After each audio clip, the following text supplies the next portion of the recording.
సమయంలో దేవుని యొక్క వాక్యంలో నుండి కొన్ని మాటలు మనం జ్ఞాపకం చేసుకుందాం. సమయంలో మరి సంవత్సరం చివరి యొక్క ప్రభుదినంలో మనం ఉన్నాం కాబట్టి ప్రభు యొక్క పునరుద్ధాన చివరి ప్రభుదినంలో మనం ఉంటూ వచ్చాం కాబట్టి దేవుని యొక్క వాక్యంలో నుండి కొన్ని మాటలు మనం జ్ఞాపకం చేసుకుంటూ వద్దాం. చూసినట్లయితే దేవుని యొక్క వాక్యంలో ప్రసంగి గ్రంథము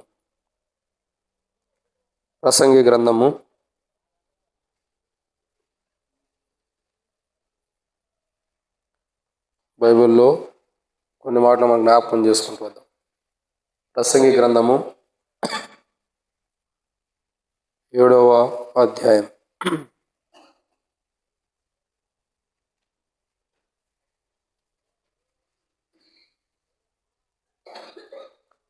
ప్రసంగి గ్రంథము 7వ అధ్యాయంలో మనం 8వ వచనాన్ని జ్ఞాపకం చేసుకుంటాం.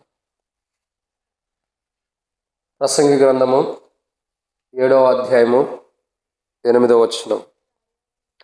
కార్య ఆరంభము కంటే కార్య అంతం మేలు, అహంకారము గలవాని కంటే శాంతము గలవాడు శ్రేష్ఠుడు.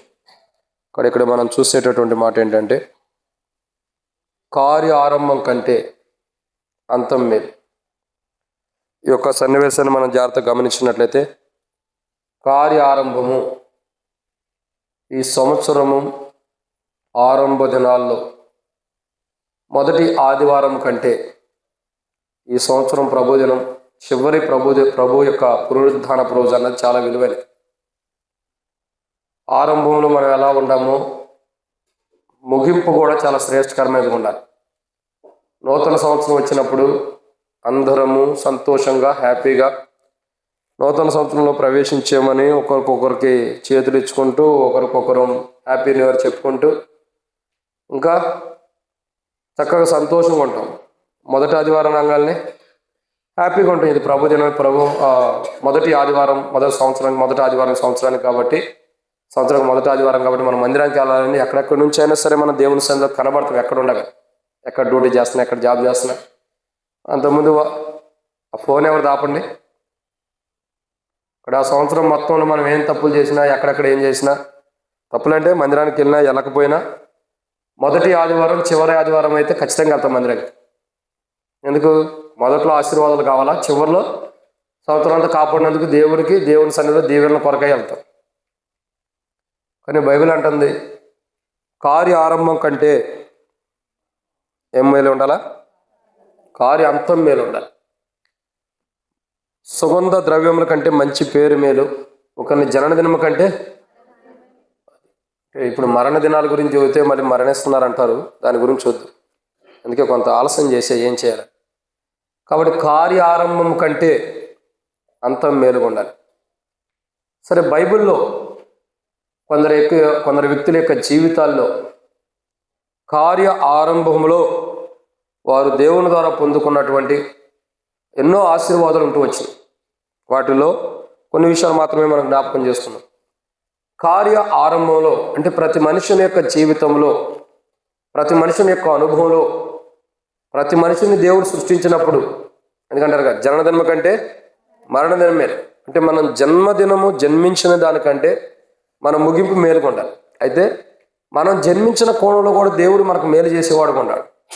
కానీ ఇప్పుడు చూసేటటువంటి మాట ఏంటంటే కార్య ఆరంభంలో మానవుని యొక్క జన్మలో, లేదా మానవుడు జన్మించినటువంటి తన జన్మలో, ఆ జన్మలో దేవుడు కార్యం ఆరంభించినప్పుడు దేవుడు అతనికి ఎంతో మేలు చేశాడు.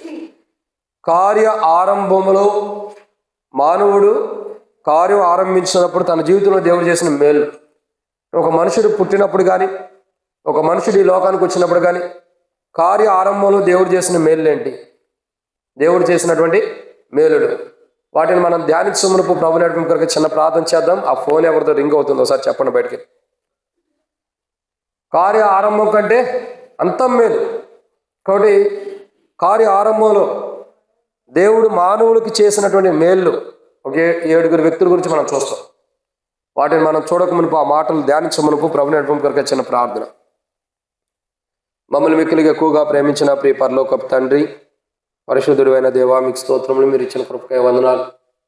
కార్య ఆరంభం కంటే అంతం మేలు, ఒకరిని జన్మదినం కంటే మరణదినం మేలు, సుగంధ ద్రవ్యముల కంటే మంచి పేరు మేలని మీరు సెలవిస్తూ వచ్చారు. వాస్తవమే తండ్రి, కార్య ఆరంభం కంటే అంతం మేలుగా ఉండాలి. మా జీవితాల్లో ఈ సంవత్సరం మొదటి పునరుద్ధాన దినంకి వచ్చామంటే దానికంటే కూడా ఈ సంవత్సరం చివరిలో ప్రభు యొక్క పునరుద్ధానపు చివరి పునరుద్ధానపు రోజులు ఈ సంవత్సరం చివరిలో మమ్మల్ని మీరు సజీవులుగా ప్రవేశపెట్టి ఉంచున్నారు. అదే ప్రభు, మా జీవితాల్లో కార్యారంభంలో ఏమి ఇచ్చారో, ఆరంభ దినాల్లో మాకు ఏమిస్తూ వచ్చారో అవి మేము మనసుకు తెచ్చుకున్న వారమే, అవి మేము జ్ఞాపకం తెచ్చుకున్న వారమే. మీ సన్నిధిలో మిమ్మల్ని హృదయమారా స్తుతించినట్లు మీ కృపను అనుగ్రహించండి. వర్తమానం ధ్యానించడానికి కొరకై నా శక్తి, నా బలము సరిపోదు, నేను బలహీనుణ్ణి దేవా. అయినప్పటికీ భౌతికంగా ఆత్మీయంగా ఎంతో బలహీనుండి అయినప్పటికీ మీ కృపచేత మీరు నిలబెట్టి వాడుకుంటే తప్ప నేనేం చేయలేని వాడిని ఒప్పుకుంటున్నాను. కానీ వర్తమానం ధ్యానించడం కొరకే దాసుడు కన్నా యజమానుడి వైపు చూస్తున్నట్లు, దాసురాలు కన్నా యజమానురాల వైపు చూస్తున్నట్లు మా కళ్ళని మీ వైపు వీక్షిstanగా మీరే సహాయం అనిపించి మహిమ పొందండి. దయచేసి ఇక్కడ కూర్చున్న నీ ప్రజల పక్షాన నీకున్న చెప్పున దయతో జ్ఞాపకం చేసుకుని సకల ఆశీర్వచన స్తోత్రం మించిన నీ ఘనమైన నామాన్ని బట్టి స్తుతిస్తూ, మాకు కాదు యెహోవా, మాకు కాదు నీ కృపాసత్తాన్ని బట్టి నీ నామానికి మహిమ కలుగును గాక. మరొకమారు నీ ప్రజల పక్షాన నీకున్న చెప్పున దయతో జ్ఞాపకం చేసుకుని ఈ యొక్క ప్రభు ఈ సంవత్సరం చివరి సంవత్సరానికి చివరి ప్రభు దినంలో మేము వచ్చి ఉండగా మా జీవితాలు ప్రభు ఏదో యథాస్థితిగా మేము ఆరాధించినట్టు సంవత్సరం మొత్తం కూడా ఎలా ఆరాధిస్తూ వచ్చామో అలా ఆరాధించుకోకుండా మీకు మహిమకరంగాను మా ఆరంభ దినాలు మీరు ఏం చేశారో వాటిని బట్టి మేము స్తుతించే వరకు స్థిరపరిచి మహిమ పొందమని ఇప్పుడు వరకు సంవత్సరం నుండి సంవత్సరాది వరకు మీకు అనుదృష్టి మా మీద ఉంచినందుకు వందనాలు చెల్లిస్తూ, ఈ ప్రభు దినం కొరకు ఎంతోమంది లేరు కానీ మమ్మల్ని సజీవులుగా ప్రవేశింపజేసినందుకై మిమ్మల్ని స్తుతిస్తూ ముందున్న దినాల కొరకై సిద్ధపరచమని ఈ వర్తమానాన్ని ఎంతో దీవించండి. రావస్తున్న వారిని కూడా తరపెట్టి తీసుకురండి. మధ్య మార్గంలో సకాలం నడిపించండి.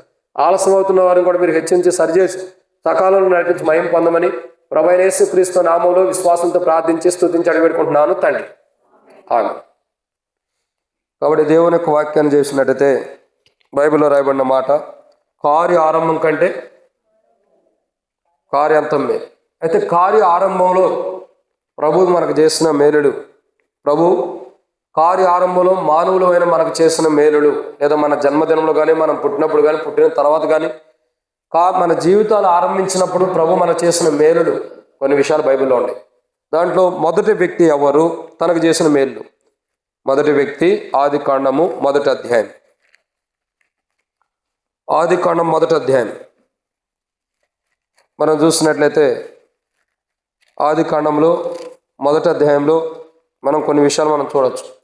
ఎవరి వ్యక్తి అంటే ఇంకా మనకు అర్థం కావాల్సింది ఆదికాండం 3వ అధ్యాయం 12వ వచనం చదివితే అర్థమైంది. ఆదికాండము 3వ అధ్యాయం 12వ వచనం, అందుకు ఆదాము, నాతో కూడా నుండుటకు నీవు నాకు ఇచ్చిన ఈ స్త్రీయే ఆ వృక్ష ఫలంలో కొన్ని నాకు ఇయ్యగా నేను తింటినా నేను. కానీ ఇక్కడ ఎవరు కాపాడుతున్నారంటే ఆదాము. దేవుడు ఆదామును సృష్టించినప్పుడు కార్య ఆరంభంలో ఆదాము యొక్క జననములో చూడగా ఆదామును దేవుడు సృష్టించక మునుపు ఆదాము కొరకు దేవుడు ఆదాము కార్య ఆరంభించక మునిపే దేవుడు ఆదాము కొరకు దాచి ఉంచిన మేలులు కానీ ఆ యొక్క ఆదాము కొరకు సిద్ధపరిచింది ఏంటంటే బైబిల్లో కొన్ని విషయాలు ఉన్నాయి. దాంట్లో మొదటి మాట ఏంటంటే ఆదికాండం మొదటి అధ్యాయం 12వ వచనం. ఆదికాండం మొదటి అధ్యాయం 12వ వచనం, భూమి గడ్డిని తమ తమ జాతి ప్రకారము విత్తనములిచ్చు చెట్లను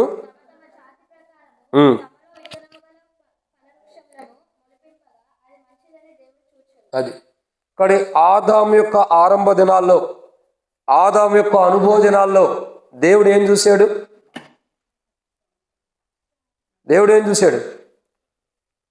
ఆదాము యొక్క ఆరంభ దినాల్లో దేవుడు చూస్తున్నది ఏంటంటే, మొట్టమొదటి ఆదాము కొరకు చేస్తున్నది ఏంటంటే, దేవుడు చూడగా అది ఎలా ఉంది? అది మంచిదని దేవుడు చూచాను. ఇక్కడ ఆదాము యొక్క జీవితంలో కార్య ఆరంభంలో ఆరంభించక మునిపే, జగత్పునాది వేయబడక మునిపే క్రీస్తు యేసులో దేవుని యొక్క సంకల్పంలో ఆదామును సృష్టించినప్పుడు ఆదాము కంటే ముంగటే, ఆదాము కార్యం ఆరంభించక మునిపే దేవుడు ఆదాము కొరకు మంచిదేదో దాన్ని సిద్ధపరిచాడు. దేవుడు ఆదాముకి ఏది మంచిగా ఉంటుందో, ఆదాము జీవితానికి ఏదైతే బాగుంటుందో అది ఆ శ్రేష్టకరమైన మంచిని దేవుడు సిద్ధపరిచాడు. ఇక్కడ చూస్తున్నట్టు ఏంటి చూడండి ప్రియులారా, విత్తనములు గల ఫలవృక్షమును మొలిపింపగా అది మంచిదని దేవుడు చూశాను. అంటే ఆ చెట్టులు కానీ, ఆ గడ్డిని కానీ, ఆ విత్తనములు కానీ ఆయా జాతుల ప్రకారం ప్రభు మొలిపించినప్పుడు ఆదాము కొరకైన విధానంలో మొలిపించబడగా అది ఎలా ఉంది? ఆదాము కార్యం ఆరంభించక మునుపు దేవుడు ఆదాము కొరకు సిద్ధపరచినది మంచిదిగా ఉంది. తర్వాత మనం చూసినట్టయితే ఆదికాండం 1వ అధ్యాయం 18వ వచనం.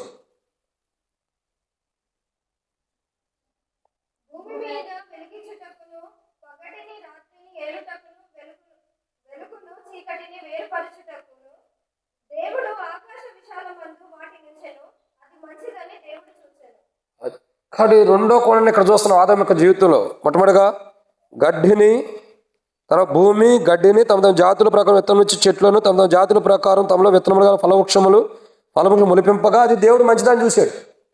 రెండోది ఏంటంటే ఇక్కడ రాయబడుతున్న మాట చూస్తున్నట్లయితే భూమి మీద వెలుగిచ్చుటకు పగటిని రాత్రిని ఏలుటకు వెలుగును చీకటిని వేరుపరచుటకును దేవుడు ఆకాశ విశాలమందు వాటిని ఉంచాను. అట్లా ఉంచినప్పుడు దేవుడు చూసినప్పుడు అది మంచిగా ఉంది. చూడండి, ఆకాశం మనకు అందదనుకుంటాం, కానీ దేవుడు అక్కడ పెట్టిన దానికి దేవుడు సంతోషిస్తున్నాడు, అది మంచిగా ఉంది. అర్థమవుతుందండి? భూమి సూర్యునికి తర్వాత చంద్రుడిని దేవుడు వేరుపరిచాడు. వారి ఇరువుని వేరుపరిచి పగటి వేళ పెద్ద వెలుగును, రాత్రి వేళ వెలుగుచ్చుటకై చంద్రుడిని నియమించినటువంటి అనుభవాన్ని మనం చూస్తూ వస్తున్నాం. అంటే ఆదాము కొరకు భూమి, ఆదాము కొరకు చెట్లు, గడ్డి కానీ చెట్లు కానీ ఫలాలించే ఫలములు ఆదాము కొరకు సృష్టించినప్పుడు దేవుడు చూడగా అది మంచిదిగా కనపడతాడు. రెండో కోణం ఏం దేవుడు చూస్తున్నాడు? చాలా ఉన్నాయి. ఈరోజు మనం చూసేదంటే రెండోది ఏంటి? దేవుడు చూసిన మంచి అన్నది అక్కడ కనబడింది 5 విషయాలు ఉన్నాయి. దాంట్లో మొదటిది ఏంటి? గడ్డి కానీ, భూమి కానీ గడ్డి కానీ ఫలం నుంచి చెట్లు కానీ చూసినప్పుడు మంచిదిగా కనపడింది. రెండోది ఏంటి? చీకటి కాదక్క, భూమి మీద వెలుగిచ్చుటకు పగటిని రాత్రిని ఏలుటకు వెలుగును చీకటిని వేరుపరచుటకు దేవుడు ఆకాశ విశాలమందు వాటి నుంచేను ఇది మంచిదిగా దేవుడు చూశాడు. అంటే ఆకాశంలో వెలుగు ఇవ్వటం కొరకై రెండు కోణాల్లో ఆ వెలుగు ఇవ్వటం కొరకై నియమించబడినటువంటి సూర్యుని కానీ చంద్రుని కానీ దేవుడు చూసినప్పుడు అవి ఎలా ఉన్నాయి? మంచిగా ఉన్నాయి. అంటే భూమిని దాని ఫలములు దేవుడు సృష్టించినప్పుడు అవి మంచిగా ఉన్నాయి. సూర్యచంద్రుని దేవుడు నియమించినప్పుడు అవి మంచిగా ఉన్నాయి. ఇంకా చూసినట్టయితే ఆదికాండం 1వ అధ్యాయం 21వ వచనం. దేవుడు జలములలో వాటి జాతి ప్రకారము జలములు సమృద్ధిగా పుట్టించిన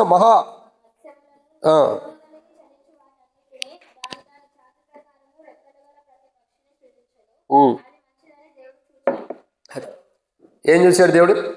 అది మంచిదని దేవుడు చూశాడు. ఏది మంచిదని?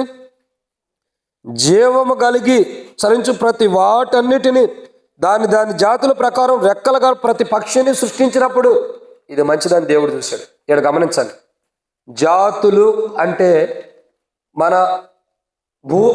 భారతదేశం అని నేను అన్నా. భూమి మీద ఏమని చెబుతారు జాతులు అంటే?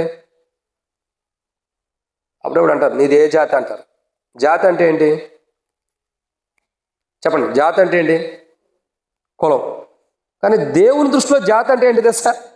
పక్షులు, జంతువులు, ఆయా రకాల కూడిని. ఇప్పుడు మనుషులు ఎట్లా అయిపోయారు చెప్పండి?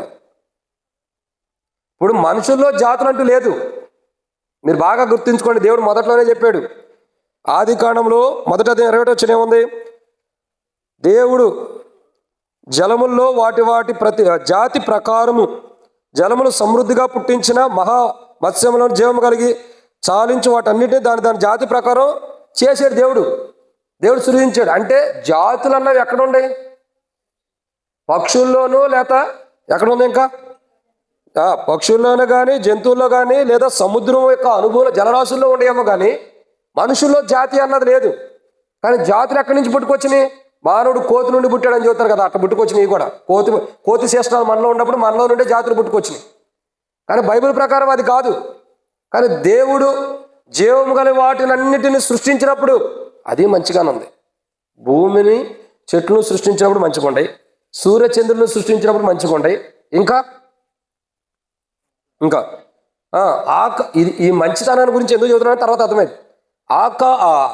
దేవుడు ఇంకా ఏం చేశాడు, జలములు సృష్టించినప్పుడు కానీ మత్స్యములు కానీ అంటే ఆయా జాతుల ప్రకారం సముద్రంలో ఉన్నటువంటి ప్రతి జీవిని సృష్టించినప్పుడు కూడా అది మంచిగానే ఉంది. ఇంకెప్పుడు మంచిగా ఉంది? 25వ వచనం. దేవుడు ఆయా జాతుల ప్రకారం అడవి జంతువులను, ఆయా జాతుల ప్రకారము పశువులను, ఆయా జాతుల ప్రకారం నేలను ప్రాకు ప్రతి పురుగును చేశాను, అది మంచిదని దేవుడు చూశాను. దేవుని దృష్టిలో మంచిదిగా నాలుగోదికి ఏముంది దేవుని దృష్టిలో? ఏమని రాయబడుతూ వచ్చినాయమ్మా? ఆయా జాతుల ప్రకారం అడవి జంతువులు, ఆయా జాతుల ప్రకారం పశువులు, ఆయా జాతుల ప్రకారము నేలను ప్రాకు ప్రతి పురుగును. ఇవన్నీ అంటే వాటి స్వభావాన్ని బట్టి, వాటి జీవితాన్ని బట్టి ఎలా ఉన్నాయో వాటిని బట్టి జాతులను పెడుతూ వచ్చాడు. తద్వారా వాటిని సృష్టించినప్పుడు కూడా దేవుడు చూడగా అది మంచిగానే ఉంది. అంటే ఆదాము సృష్టించక మునిపే భూమిని, గడ్డిని, విత్తనములిచ్చి చెట్టును సృష్టించినప్పుడు మంచిగా కనపడింది దేవుని దృష్టిలో. సూర్యచంద్ర నక్షత్రం సృష్టించినప్పుడు కూడా అవి కూడా మంచిగానే ఉండే, వెలుగెత్తున్నాయి కాబట్టి. ఆ తర్వాత సముద్రంలో జీవిస్తున్నటువంటి జలరాశులను సృష్టించినప్పుడు కూడా అది మంచిగానే ఉంది. ఆ తర్వాత జంతువులను, ఆ జాతుల ప్రకారం పశువులను సృష్టించినప్పుడు కూడా అవి కూడా మంచిగానే ఉండే. మరొక కోణంలో కూడా చూస్తాం. మరొకటి ఏంటి? 31వ వచనం. దేవుడు తాను చేసినది యావత్తును చూచినప్పుడు అది చాలా మంచిదిగా ఉండెను. అర్థం చేసుకోండి, ఎలా ఉందండి? చాలా మంచిదిగా ఉంది. దేవుడు చూసిన దాంట్లో చాలా మంచిగా ఉన్నదేంటి అని అంటే 27వ వచనం. మొదట ఆదికాండం 27వ వచనం. దేవుడు తన స్వరూపమందు నరును సృజించెను, దేవుని స్వరూపమందు వారిని సృజించెను, స్త్రీని గాను పురుషుని గాను వారిని సృజించెను. ఇప్పుడు దేవుడు మానవుని సృజించినప్పుడు మానవుడు దేవుని దృష్టి ఎలా ఉన్నాడు మీరు గమనించండి. చూడండి, ఆదికాండం 12వ వచనంలో అది మంచిదని కనపడుతుంది. ఆదికాండము 18వ వచనంలో అది మంచిదని దేవుడు చూచాడు. ఆదికాండం 21వ వచనం 21వ వచనంలో అది మంచిదని దేవుడు చూశాడు. ఆదికాండం 25వ వచనంలో అది మంచిదని దేవుడు చూశాడు. కానీ 31వ వచనానికి వచ్చేసరికి మారిపోయింది. ఏమనుంది? అది చాలా మంచిగా ఉందంట. ఆ చాలా మంచిగా ఉన్నది ఏంటి దేవుని దృష్టిలో? ఆదామే. ఎవరండి? మరి అప్పుడు జంతువులు కానీ పక్షులు కానీ ఆయా కోణాలు ఏవైతే సృష్టించాడు దేవుడు, సూర్యచంద్రులు కానీ భూమిని కానీ తర్వాత జలరాశుల్లో ఉండవు కానీ ఇంకా ఆయా కోణాల్లో సృష్టించిన వాటిని చూడగా అది మంచిదిగా కనపడింది. కానీ ఆదామును సృష్టించిన తర్వాత ఆదాము ఎలా ఉన్నాడు? చాలా మంచోళ్ళలాగా ఉన్నాడు. చాలా మంచోళ్ళగా. అసలు ఆ మాట చూడండి, అది చాలా మంచిదిగా ఉందంట. అంతకుముందు మంచిదిగా కనపడింది. ఎప్పుడైతే దేవుడు ఆదామును సృష్టించాడో, ఆదామును నిర్మించాడో, అప్పుడు ఆదాము ఎలా ఉంది? ఆదామును సృష్టించినప్పుడు ఆ సృష్టి ఎలా ఉంది? ఆదామును సృష్టించక మునుపు మంచిగా ఉంది. ఆదామును సృష్టించిన తర్వాత ఆ సృష్టి ఎలా ఉంది మీరు గమనించండి. ఆదామును సృష్టించక మునుపు అది మంచిగానే ఉంది. ఆదామును సృష్టించిన తర్వాత అది చాలా మంచిగా ఉందంట. అంటే దేవుడు చూసినప్పుడు ఇప్పుడు సృష్టించినవి మంచిగా ఉండే కానీ వాటికంటే ఇది ఇంకా మంచిది. అంటే ఆదాము యొక్క ఆరంభం ఎలా ఉంది? దేవుని దృష్టిలో చాలా మంచివాడుగా సృష్టించబడ్డాడు, చాలా మంచి అనుభవంలో ఉన్నాడు. ఆ మంచివాడుగా సృష్టించబడినటువంటి ఆదామును దేవుడు చూసినప్పుడు చాలా మంచిగా అనిపించిందట దేవుడికి. చాలా మంచివాడిని సృష్టించాను. తర్వాత సృష్టించిన మంచివాడికి ఆరంభంలో ఏమి ఇచ్చాడంటే ఆదికాండము 2వ అధ్యాయం 18వ వచనం.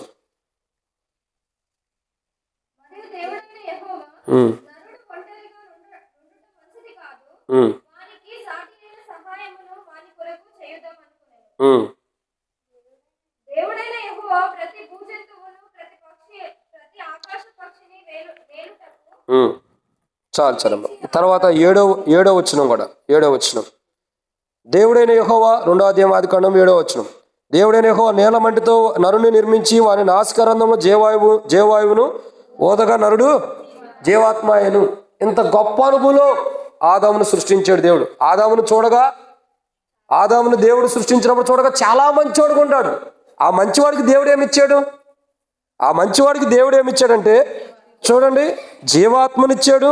తర్వాత వాని నాసికారంధంలో జీవాత్మనిచ్చాడు. దేవుడైన యెహోవా తూర్పు ఏదెనులో ఒక తోటను వేసి దాన్ని నిర్మించి నరుని దానిలో ఉంచాడంట. మొట్టమొదటిగా ఆ యొక్క ఆరంభ దినాల్లో తన కార్యం ఆరంభంలో కానీ ఆ కార్యం ఆరంభ దినాల్లో దేవుని ద్వారా సృష్టించబడిన దినాల్లో ఆదాము ఎలా ఉన్నాడు? దేవుని యొక్క జీవాత్మను కలిగి ఉన్నాడు. ఆదాము ఎలా ఉన్నాడు?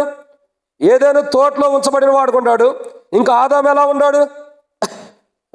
మరియు దేవుడైన యెహోవా చూపునకు రమ్యమైనది ఆహారం మంచిదేనున్న ప్రతి వృక్షమును ఆ తోట మధ్యన జీవ వృక్షమును మంచి చెట్లు తెరించే ఫలమును నేల నుండి మొలిపించను. మరియు ఆ తోటను తడుపుటకు ఏదోలో నుండి ఒక నది బయలుదేరి అక్కడికి వచ్చిందంటే అసలు ఎంత విచిత్రమో చూడండి.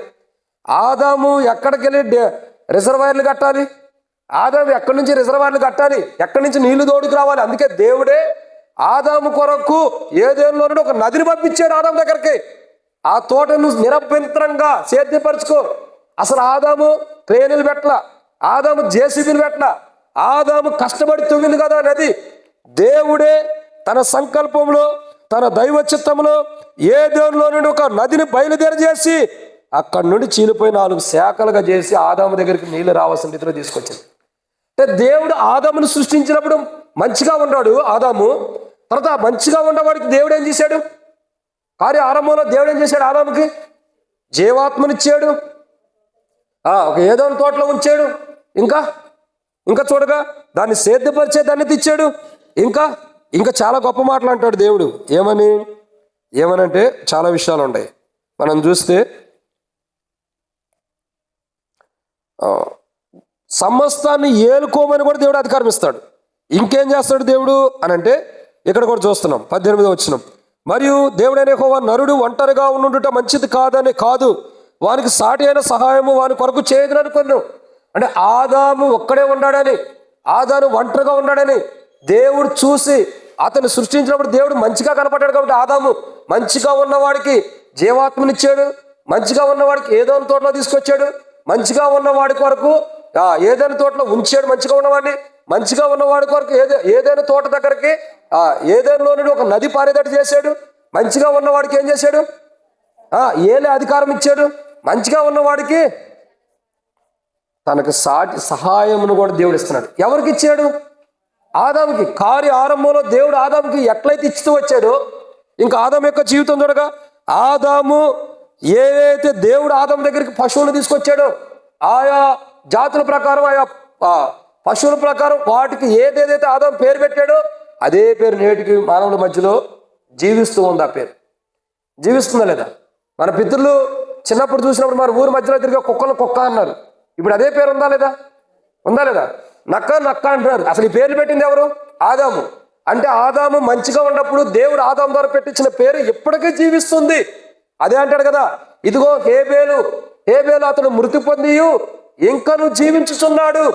అంటే తన మాట ఏదైతే దేవుని మహిమతో కూడిన వాడుగా నింపబడ్డాడో అప్పుడు తాను చేసిన పనులు కానీ తన మాటలు కానీ ఇంకా జీవిస్తూ ఉన్నాయి. ఈరోజు చెప్పాల్సిన ప్రభు తలంపు ఏంటంటే ఆదాము ఆరంభంలో చాలా మంచివాడుగా దేవుడు చూసాడు. ఆదామును సృష్టించినప్పుడే మంచివాడు కనబడ్డాడు. అందుకే ఎక్కడ చెప్పని సందర్భం వాడుక 31వ వచనంలో దేవుడు అన్నాడు అది చూడగా చాలా మంచిదిగా కనబడుతుంది. కాబట్టి అంతకుముందు 4 కోణాలు దేవుడు మాట్లాడినప్పుడు మంచిది అనుకుంటూ వచ్చాడు.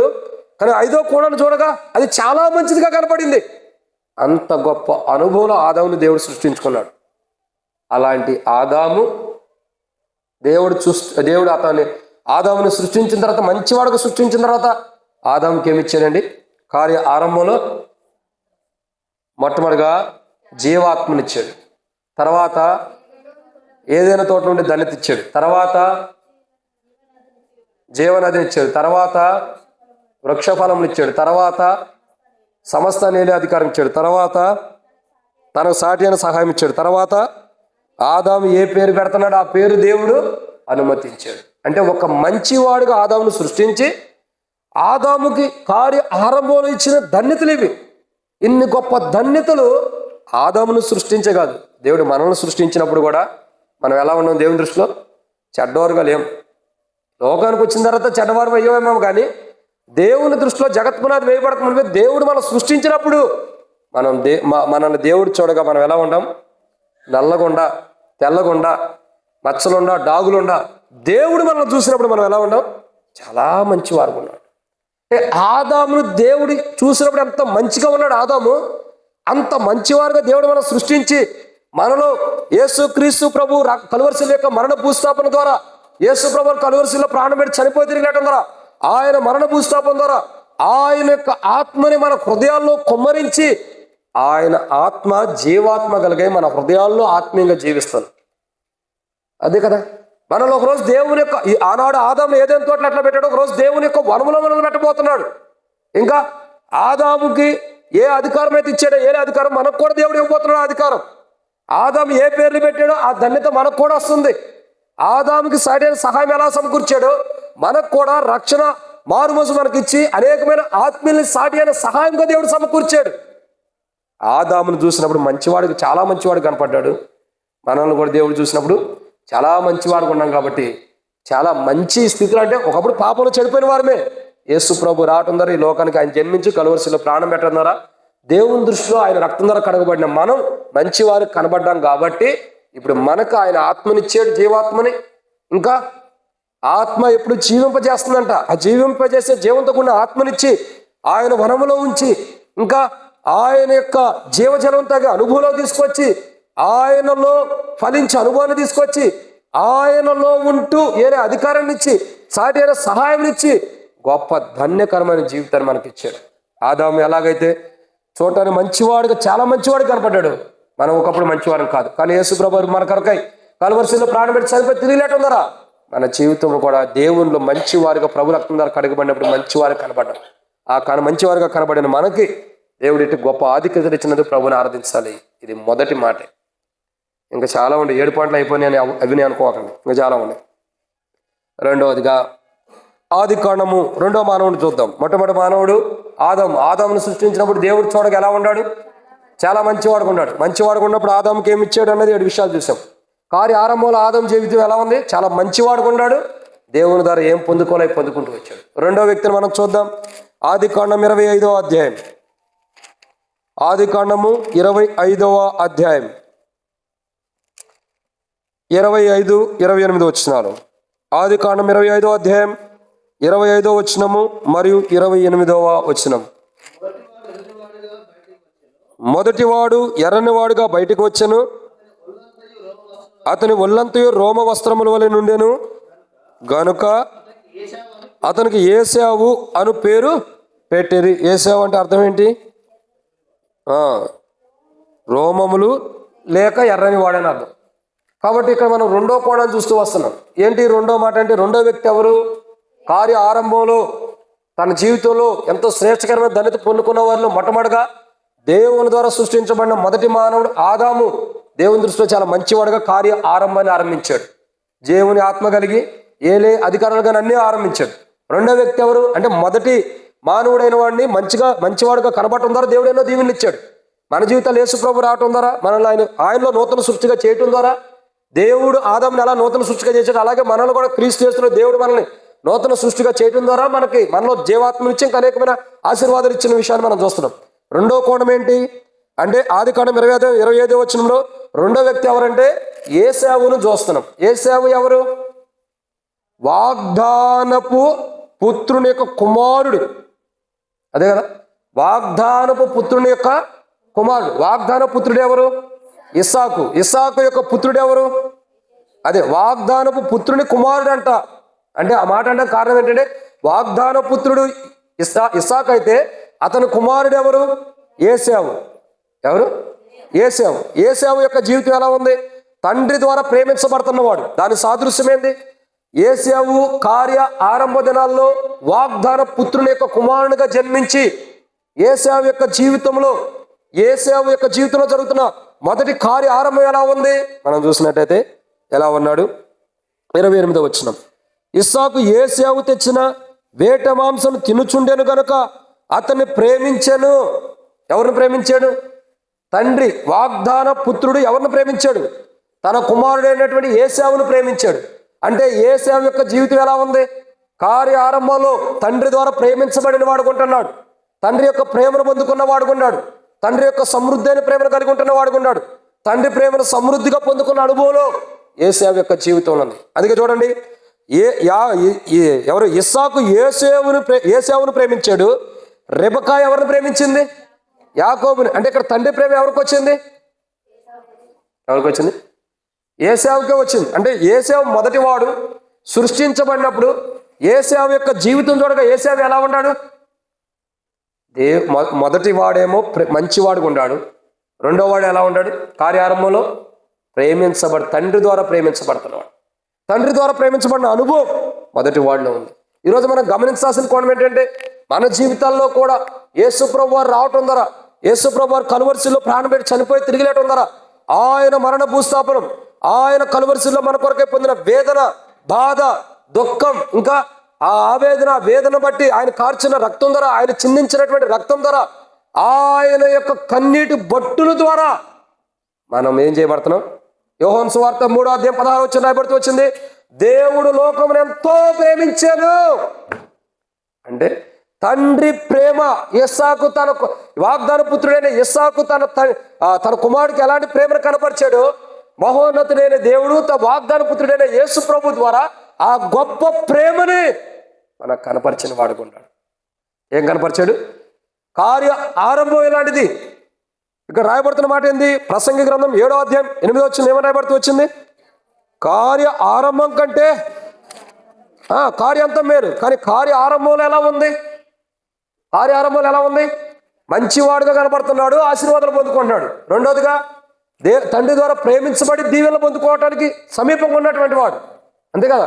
ఇస్సాకును ప్రేమించాడు కాబట్టి, క్షమించండి, ఏశావును ప్రేమించాడు కాబట్టి ఇస్సాకు వృద్ధాప్య మందు కళ్ళు కనపడిన స్థితిలోకి వచ్చినప్పుడు, నాయన నేను నా పితరులతో చేర్చబడే దినాలు సమీపైనాయి కాబట్టి నువ్వు వెళ్ళి, నేను నిన్ను ఆశీర్వదించినట్లుగా నువ్వు వెళ్ళి ఒక పశువుని వెంటాడి తీసుకొచ్చి వండి అది నా దగ్గర తీసురా, అది తిన్న తర్వాత నేను నిన్ను ఆశీర్వదిస్తానన్నాడు. అంటే ఏశావు యొక్క జీవితం ఏం జరుగుతుంది? మొట్టమొదటి వ్యక్తి ఏమో ప్రేమించబడి దీవెనలు పొందుకున్నాడు. ప్రేమించబడి ఏవేవైతే దేవుని ద్వారా ఇవ్వబడుతున్నాయో అవన్నీ పొందుకుంటూ వచ్చాడు. రెండో వ్యక్తి మొదటివాడు మంచివాడు ఉండటం ద్వారా దేవుని ద్వారా వచ్చే పొందుకున్నాడు. రెండో వ్యక్తి తండ్రి ద్వారా ప్రేమించబడి దీవెనలు పొందుకోవడానికి సమీపంగా ఉంటాడు, కానీ పొందుకోలేదు. అది తన దురదృష్టం. ఏం చేశాడు? దీవెనలు పొందుకోవడానికి సమీపంగా ఉంటాడు. ఈరోజు మన జీవితంలో మనం గమనించాల్సిన కోణం ఏంటంటే, కార్య ఆరంభంలో దేవుడు మనల్ని చూసినప్పుడు 31st నైట్ మనం సరి చేసుకున్నప్పుడు ఆ మొదటి పునరుద్ధానం దినం చూడగా దేవుని దృష్టిలో మనం మంచివారికి కనబడ్డాం. అందుకే ఈ సంవత్సరం మొత్తం దేవుడు ఏమేమి ఇవ్వాలో ఇచ్చాడు. మరలా 31st నైట్ సరి చేసుకుని మొదటి ప్రభు యొక్క పునరుద్ధాన దినం మనల్ని ప్రభు చూడగా మనం చాలా గొప్పవారిగా దేవుని దృష్టిలో కనబడ్డాం కాబట్టి, దేవునికి ఇంపైన వారు కనబడ్డాం కాబట్టి, తండ్రి మనల్ని సంవత్సరం మొదటి ప్రభు పునరుద్ధానం నుండి చివరి పునరుద్ధాన దినం వరకు మనల్ని ప్రేమించాడు. ఇది రెండో కోణం. ఆ ప్రేమ ద్వారా ఏం జరుగుతుంది? దీవెనలు మనకు అనుగ్రహించబడి ఆనాడు ఏశావు పోగొట్టుకుంటూ వచ్చాడు. కానీ ఆ దీవెనలు సంవత్సరం ఆదివారం మొదటి పునరుద్ధాన దినం 31st నైట్ సరి చేసుకుని మొదటి పునరుద్ధాన దినం నేను పవిత్రుడే ప్రభువా, నా పాపాలు నేను ఒప్పుకునే సరి చేసుకున్నానని దేవుని యొక్క మొదటి పునరుద్ధాన దినం వచ్చినప్పుడు ఏ ఆశీర్వాదాలు దేవుడు నీకు ఇచ్చాడు? ఎట్లయితే ఆయన నిన్ను తండ్రిగా ఉండి నీ పట్ల ఆయన తండ్రిగా ఉండి నిన్ను ఎలా ప్రేమించాడు, మొదటి ప్రభు పునరుద్ధాన దినాన్ని ఏ ప్రేమ అయితే నీకు కనపరిచాడు, సంవత్సరం మొదటి పునరుద్ధాన దినం ఏ ప్రేమనైతే కనపరిచాడు, ఈ సంవత్సరం చివరి పునరుద్ధాన దినంలో కూడా అదే ప్రేమ, వాడబారని ప్రేమ, ఎన్నడూ తప్పిపోయినటువంటి ప్రేమ, విడిచిపోయినటువంటి ప్రేమ, నిన్నెన్నడూ విడవను, నిన్నెన్నడూ ఎడబాయనని చెప్పాడు. ఎడబాయని ప్రేమ. సంవత్సరం మొదట్లో 31st నైట్ నువ్వు సరి చేసుకున్నప్పుడు మొదటి పునరుద్ధాన దినాన్ని నీకు ఏ ప్రేమను కనపరిచాడు? సంవత్సరాది నుండి సంవత్సరాంతం వరకు కూడా అదే ప్రేమని కనపరుస్తున్నాడు. అదే తండ్రి ప్రేమ అంటే. అలాంటి తండ్రి ప్రేమ సంవత్సరం మొదటి పునరుద్ధానంలో కనపరిచిన వాడు, నిన్నెన్నడూ విడవను ఎడబాయనని సంవత్సరం మొదటి పునరుద్ధాన దినమనే నీకు వాగ్దానం చేసిన దేవుడు నేటికి నిన్ను విడవకోకుండా ఎడబాయకుండా ఏం చేస్తున్నాడైనా ఆ మొదటి ప్రేమని కనపరుస్తూనే వచ్చాడు. తండ్రి ప్రేమ ఇది. ఏ ప్రేమ? తండ్రి ప్రేమ. ఈ ప్రేమ ద్వారా ఏశావు దీవెనలు పొందుకోలేకపోడేమో కానీ, అంటే తన బలహీనతను బట్టి, కానీ మన పరలోకపు తండ్రి మన మీద యేసు ప్రభువారిని బట్టి మనకు చూపించిన ప్రేమలో ఈ సంవత్సరం ఎంత గొప్ప దీవెనలు మనం పొందుకుంటూ వచ్చాము. సంవత్సరం చివరిలో మొదట్లో తండ్రి యొక్క ప్రేమను బట్టి దీవెనలు పొందుతామన్న శుభప్రదమైన నిరీక్షణ పొందుకున్నాం. సంవత్సరం చివరిలో ఏ శుభప్రదమైన నిరీక్షణ మనకు ఉందో ఆ నిరీక్షణ నెరవేర్చాడు, దాన్ని రద్దుపరచలా. దాన్ని పోగొట్లా. నా మటుకు నేను చెప్పగలుగుతా, సంవత్సరం మొదట్లో ఎప్పుడు ఖాళీ చేస్తామన్న భయంతో ఉన్నాం మొదటి ఆదివారం. సంవత్సరం చివరిలో మమ్మల్ని కదిలిచ్చేవాడు లేడు అన్న ధైర్యంతో ఉండవు. ఎక్కడి నుండి వచ్చింది ఈ ధైర్యం? ఆయన మొదటి ప్రేమ ద్వారా ఏ దీవెనైతే నీకు ఇవ్వాలనుకున్నాడో సంవత్సరం చివరిలో ఆయన ప్రేమించి మహోన్నతుడైన దేవుని మందిరాన్ని నీకు ఇచ్చి తన దీవెన ఇచ్చాడు. ఎంతకంటే దీవెన నీకు ఇంకేం కావాలి? కోట్ల రూపాయలు నీకు వచ్చిన అద్దెలలో అద్దె కొంపల్లో మనం జీవించి ఎవడెప్పుడు వెళ్ళిపోమంటాడో భయముతో ఉండే కంటే నా దేవుని మందిరం అని మనం కూర్చుని ఇక్కడ నువ్వు రాత్రల్లా ఉండొచ్చు, నివసించవచ్చు, పండుకోవచ్చు, ఏమైనా చేసుకోవచ్చు. ఏమైనా చేయొచ్చు అంటే పాపం చేయాలని కాదు. ఇంత గొప్ప మందిరాన్ని ఇచ్చాడు. ఇక నీకు వేల కోట్ల ఆస్తి దేవుడిచ్చిన ఈ మందిరం యొక్క కాలిగోటికి సరిపోదు. ఏమి సరిపోదు? ఈ మందిరం యొక్క కాలిగోటికి. మొదట్లో ఈ మందిరమే లేక తడబడిపోతూ వచ్చాం, బాధతో వేదనతో ఉన్నాం. ఇప్పుడు ఆయన ప్రేమను కనపరిచి ఆయన ఇవ్వాలనుకున్న ప్రేమ ద్వారా ఇవ్వాలనుకున్న దీవెనలు మనకిచ్చాడు. ఎంత గొప్ప దీవెన! మనల్ని ప్రేమించి మనకే దీవెనలు ఆయన ఇవ్వాలనుకున్నాడో సంవత్సరం మొదటి ఆరంభం అంటే మొదటి పునరుద్ధాన దినంలో ఏ దీవెన అయితే ప్రేమించి ఇచ్చాడో అదే ప్రేమతో కూడిన దీవెన మొదటి పునరుద్ధాన దినాన్ని ఎట్లా ఇచ్చాడు, చివరి ప్రభు యొక్క సంవత్సరం చివరి ప్రభు పునరుద్ధాన దినంలో కూడా అదే ప్రేమ అదే దీవెన నీకు ఇస్తూ ఈ సంవత్సరం చివరి ప్రభు పునరుద్ధాన దినానికి నిన్ను నడిపించాడు. బహుశా నీకు రావాలని ఇష్టం లేకపోయినా, వెళ్ళకూడదు అనుకున్నా, బహుశా ఇప్పుడేం వెళ్తావాలని ఆలస్యం చేయాలనుకున్నా, నీ హృదయంలో ప్రేరేపణించి నిన్ను నడిపించాడు దేవుడికి. ఎందుకు? ఆ మొదటి ఆదివారం నేను ఏ ప్రేమను చూపించానో నీకు నేడు అదే ప్రేమనే. మొదటి పునరుద్ధాన దినమున సంవత్సరం మొదటి పునరుద్ధాన దినం ఏ ప్రేమతో కూడిన దీవెనలకు ఇచ్చానో ఈ యొక్క సంవత్సరం చివరి యొక్క ప్రభు యొక్క పునరుద్ధాన దినము కూడా అదే ప్రేమ అదే దీవెనలకు ఇస్తూ వస్తున్నాను అని మాట్లాడుతూ వస్తున్నాడు. ఇంత గొప్ప ధన్యత ప్రభు ఇచ్చినందుకు ఏం చేయాల? యేసేపు తండ్రి ద్వారా ప్రేమించబడిన వాడుగా ఉన్నాడు. తర్వాత వారి ఆరంభంలో ప్రేమ ఉంది, తర్వాత దీవెనలు కూడా పొందుకుంటున్నవాడు అంటే పొందుకున్న అనుభవంలోకి వచ్చేసాడు. అదే ప్రేమ అదే దీవెనలు. ఆనాడు ఆదామును చూసినప్పుడు ఎంత మంచివాడిగా చాలా మంచిదిగా ఎలా కనపడ్డారు ఆదాము. మనల్ని దేవుడు సంవత్సరం మొదటి పునరుద్ధానం చూసినప్పుడు మనం దేవునికి అంత మంచివారికి కనపడ్డాం. యేసేపుని తండ్రి ఎలాగైతే ప్రేమిస్తూ వచ్చాడో మనల్ని కూడా సంవత్సరం ఆరంభంలో ఎలాంటి ప్రేమను కనపరిచాడో మనకి తండ్రి, అదే ప్రేమ చివరకు కూడా కనపరుస్తూ వచ్చాడు ప్రభు యొక్క సంవత్సరం చివరి ప్రభు పునరుద్ధాన దినంలో కూడా. ఆయన మారలా, మనం మారాం. నువ్వు నేను మారతాం.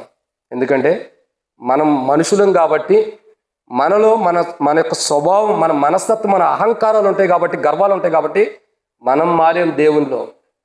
ఒక్కొక్కసారి దేవుని మందిరాన్ని విడిచిపెట్టి మనుషుల్ని బట్టి కోపాన్ని బట్టి మనుషుల మీద ఉన్న కోపంతో దేవుని మందిరాన్ని కూడా దూరంగా ఉండేవారికి ఉండం. మనం మారాం. నువ్వు దేవుని మందిరానికి దూరంగా ఉండా, దేవుని పరిచర్యకి దూరంగా ఉండా, దేవుని సన్నిధికి దూరంగా ఉండా. దేవుడైతే సంవత్సరం మొదటి పునరుద్ధానం ఏ ప్రేమను పంచాడో ఈ చివరి పునరుద్ధానం కూడా అదే ప్రేమ నీకు పంచుతున్నాడు. అంటే నువ్వు దేవుని దగ్గర నుంచి దూరం వెళ్ళిపోయినా దేవుడి గట్టికి తన ప్రేమని తన దీవెని మటుకు దూరం చేయాలి. అది దేవుడు అంటే. ఆరంభంలో మొదటి పునరుద్ధానం ఏ ప్రేమో చివరి పునరుద్ధానంలో కానీ అదే ప్రేమ. యేసు ప్రభువారు మనం మారేం కానీ యేసు ప్రభువారు నిన్న నేడు ఒకటే రీతిగా ఉన్నాడు. ఆ ఒకటే రీతిగా ఉన్న ప్రేమను కనపరిచాడు. మొదటి పునరుద్ధానం నుండి సంవత్సరం చివరి పునరుద్ధానం వరకు కూడా అదే ప్రేమ అదే దీవెన మారలా. ఆయన మార్పు చెందినవాడుగా ఉంటూ వచ్చాడు. వేల్పులలో నీ వంటి వాడెవడు? పరిశుద్ధతను బట్టి నీవు మహనీయుడువు, స్తుతి కీర్తనలు పొందటానికి అర్హుడు, పూజ్య అర్హుడు. కాబట్టి ఆయన అంత గొప్ప ప్రేమను కనపరుస్తూ వచ్చాడు. దీన్ని బట్టి మనం ప్రభువుని ఆరాధించే వారికి ఉండాలి. ఇది రెండవ మాట. మూడవ విషయం, మొదటి సమూయేలు గ్రంథము మొదటి అధ్యాయం 9వ వచనం. క్షమించండి, 2వ అధ్యాయం 12వ వచనం. మొదటి సమూయేలు గ్రంథము 2వ అధ్యాయము 12వ వచనం. ఏలీ కుమారులు చాలు. ఎవరు? ఏలీ కుమారులు. ఎవరు వీళ్ళు? ఏలీ కుమారులు. సో వీరి పేరు ఫినెహాసు, ఓప్ని అని ఏదో ఉంటాయి. సరే, ఏలీ కుమారులు కదా. ఏలీ కుమారుల యొక్క ఆరంభ జీవితం ఎలా ఉందో తెలుసా? ఎలా ఉంది? రండి, మొదటి సమూయేలు గ్రంథము మొదటి అధ్యాయం 9వ వచనం. మొదటి సమూయేలు గ్రంథం మొదటి అధ్యాయం 9వ వచనం. వారు షిలోహులో అన్నపానములు పుచ్చుకొనిన తర్వాత హన్నా లేచి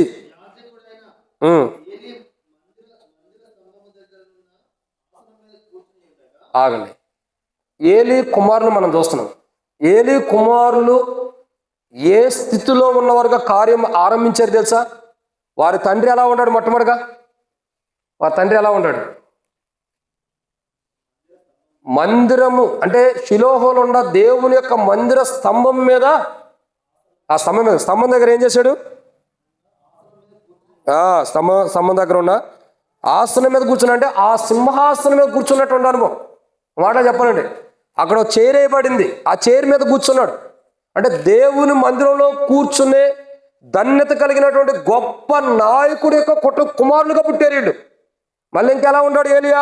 క్షమించండి, ఏలీ 17వ వచనం. ఏలీ ఎలా ఉన్నాడు? చూడండి 17వ వచనం. మొదటి సమూయేలు గ్రంథం 1వ అధ్యాయం 17వ వచనం. అంతటి ఏలీ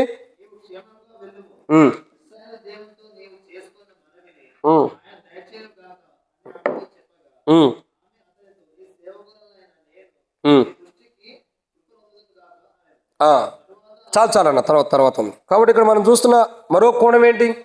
ఏమని రాయబడుతూ వచ్చిందంటే, ఏలీ నీవు క్షేమముగా వెళ్ళుము, ఇశ్రాయేలు దేవునితో నీవు చేసుకున్న మనమైన దయచేను కాక. అంటే దేవుని నామాన్ని బట్టి నిలబడినటువంటి వాడు, దేవుని నామాన్ని బట్టి ప్రజలను ఆశీర్వదిస్తున్నటువంటి వాడు, దేవుని కృపను బట్టి ప్రజలను దీవిస్తున్నటువంటి వాడు. చూడండి, ఏలీ కుమారులు ఎలాంటి తండ్రికి పుట్టారు? వాళ్ళు దేవుని మందిరంలో దేవుని మందిరం దగ్గర ఉన్నటువంటి స్తంభం దగ్గర ఉన్న సింహాసనం మీద కూర్చున్నటువంటి ఒక గొప్పవాడికి పుట్టినవారు. రెండు, ఎవరు? అనేకమైన ప్రజల్ని, ఇశ్రాయేలు ప్రజల్ని ఆశీర్వదిస్తున్నటువంటి మానవుడికి పుట్టినవారు. మూడోదిగా ఏలీ ఎవరు? అసలు ఏలీ ఎవరు? ఏలీ ఎవరు? సింహాసనం కదక్క. ఎవరు ఏలియా? ఏలీ ఎవరు? ఏలియా కాదు. ఏలీ ఎవరు? యాజకుడు. ఎవరండి ఏలియా? ఏలీ, క్షమించండి, ఏలీ కాదు. ఏలీ ఎవరు? యాజకుడు. చూడండి 9వ వచనం.